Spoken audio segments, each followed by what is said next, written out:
at least in the Revised Standard Version, the RSV says, "Come, let us build ourselves a city." And that always meant a great deal to me. Come, let us build a city that is compassionate, that is competitive, that is cooperative. These were the 3 C's that I was trying to emphasize. And the Bible dreams not only of building a city, but also of a new Jerusalem, a better city. And you've got the real city, and then you've got the potential city, and the ideal city. And all things are not possible, and you're never going to make the city a perfect place. As I discovered, there are any number of ways in which you could probably do better. But you, as I said, you do the best you can. So I got that religious tradition, and along the way I would give a speech occasionally as a clergyman on the motivations for giving, love of God, gratitude for all our blessings, love of neighbor. I'm quite struck by a passage in a book that Bill Enright gave me just yesterday about the Jewish but mandate for giving. Under Jewish law, this book says all Jews are required to participate in giving to others. It's a mandate, a morally required responsibility, much more than just simple charity. And that has always meant a lot to me. The money contributions are one way to make a philanthropic gesture, of course, and that's very, very important. But there are others. A commitment to justice, a commitment to helping the needy and to express hesed or compassion in life, or the efforts that are made by what the Jewish people call tinkum humla. Say it loud. It's hard for me to say. Tinkum ha-alam. Anyway, what does that mean? That means repair the world. And that reminds me of Hemingway's phrase, making strong the broken places. And in a sense, we're all called, regardless of our faith, to help heal the world, to repair the world. So these are the roots out of which emerged, obviously, a transition for me from the pulpit to politics. And that's a little bit of another story. But in spite of the fact a lot of people think there are great differences between the two, there are some similarities. Bill alluded to one. In a sense, you've got to be small p, a politician, when you're in a church and you're trying to bring people together and heal people. You're also trying in the public realm to bring people together. The only difference is that in a public realm, 51% will do it every time, and in a church, if you're below 90%, you may have a problem. So, as I thought about these remarks, there were 3 guiding principles that came to mind, which I never publicly expressed before. These 3 principles are buried in the Presbyterian form of government, going way back to the founding of the church here in America, the Presbyterian Church, in basically, I guess, the 1780s. That's when the first General Assembly was. 1, God alone is Lord of the conscience. 2, there are truths and forms with respect to which men and women of good character will differ. And 3, truth is in order to goodness. Those were the 3 principles that somehow seeped into my being as I made the transition to public service. God alone is Lord of the conscience. You have to do what you think is right. I'd like to have a nickel for everybody who told me that if we built that domed stadium and a football team didn't come, that I'd be dead in the water. I'd like to have a nickel for everybody who said to me, don't put those bricks on the circle, it's a waste of money.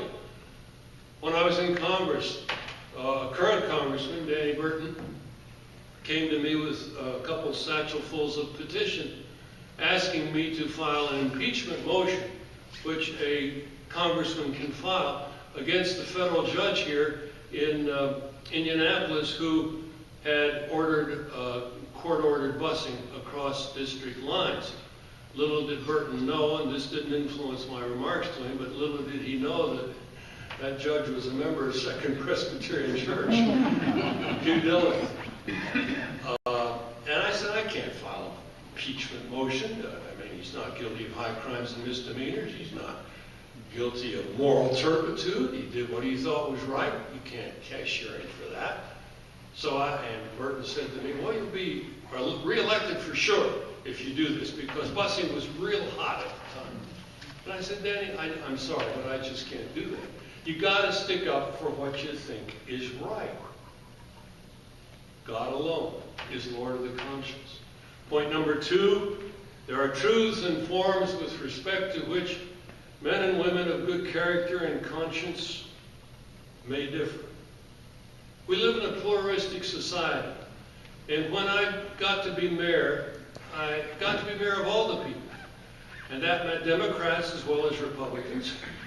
And I indeed appointed some friends of mine who, one of them had run against me for mayor, and I'd beaten him, but I appointed him to a board just to try to bring people together and not have a vindictive, to the victor belongs the spoils approach to politics.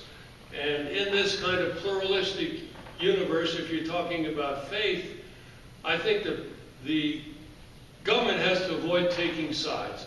And the government is sort of an umpire that wants to treat everybody fairly.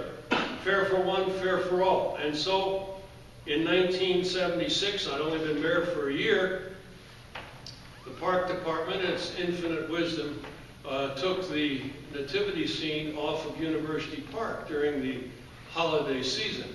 And a lot of, you know what, broke loose and came down on my head. How can your park department do that? And I got into this and finally developed a public policy where we would have expressions of all faith, particularly on the circle.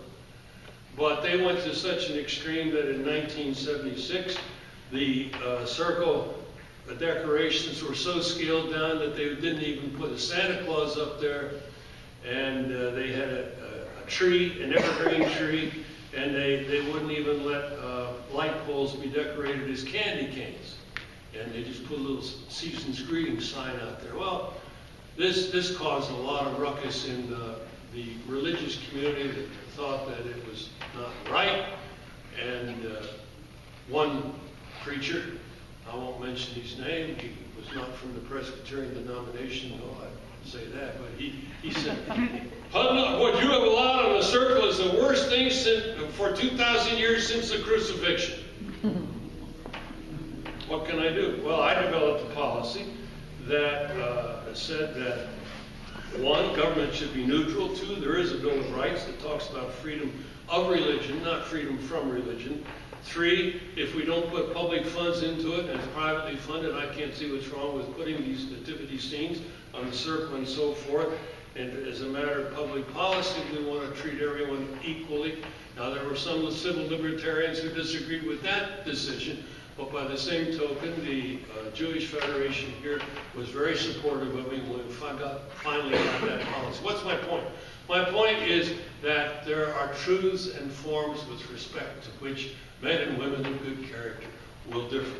And that certainly was true with me. And I think beyond that, it emphasizes the fact that we have to be respectful of people who have differences of opinion. And it's so heartbreaking in this day and age to see how uncivil people have become.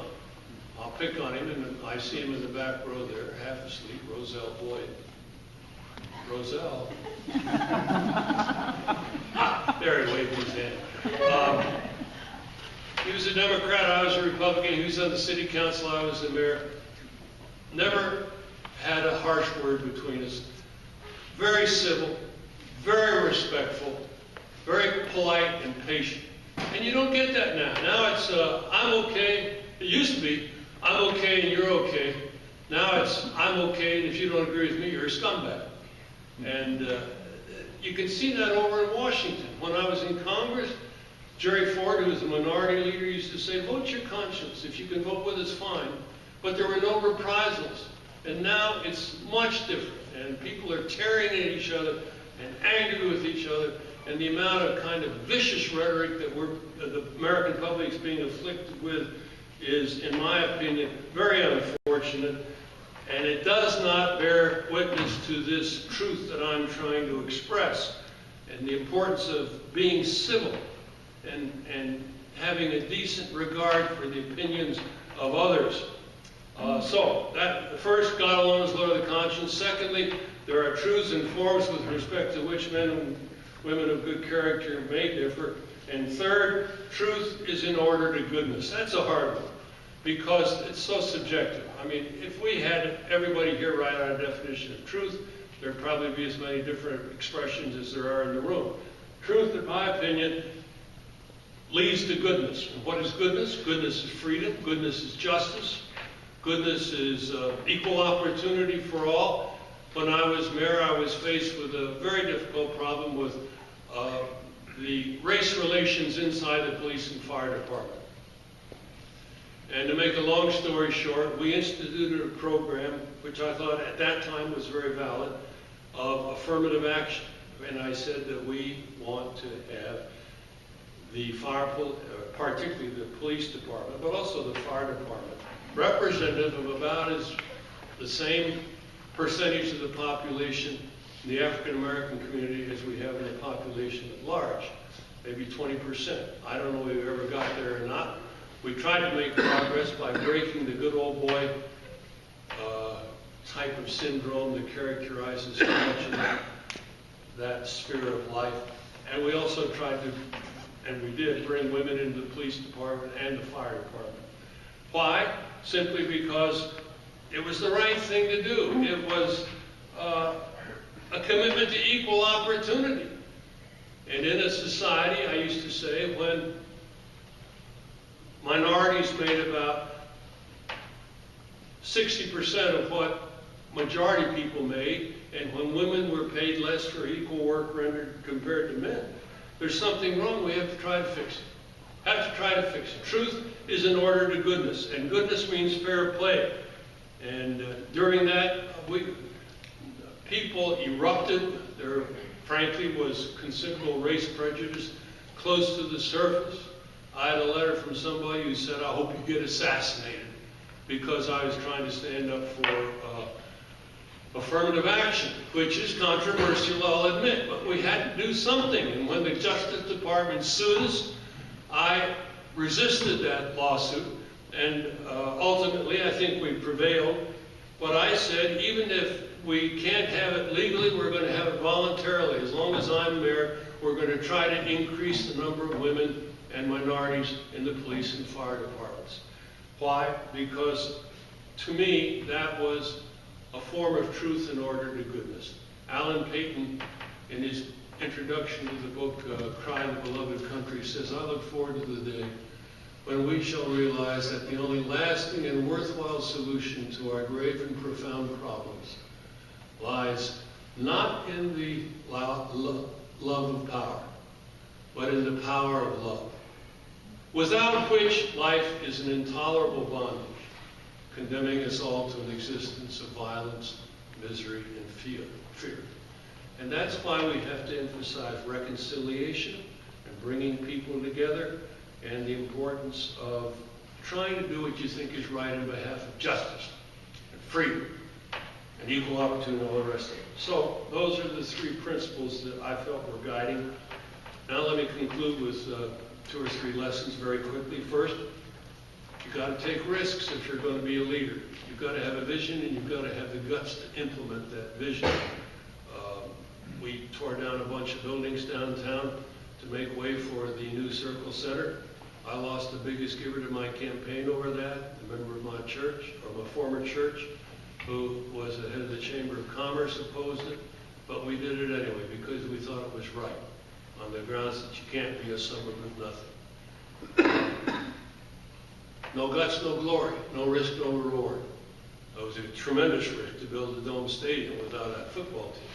But we went ahead and did it because it was an expansion of the convention center, not a freestanding facility where they're going to play football just 12 times a year, or more if we had a good team, which we did on occasion, not this year.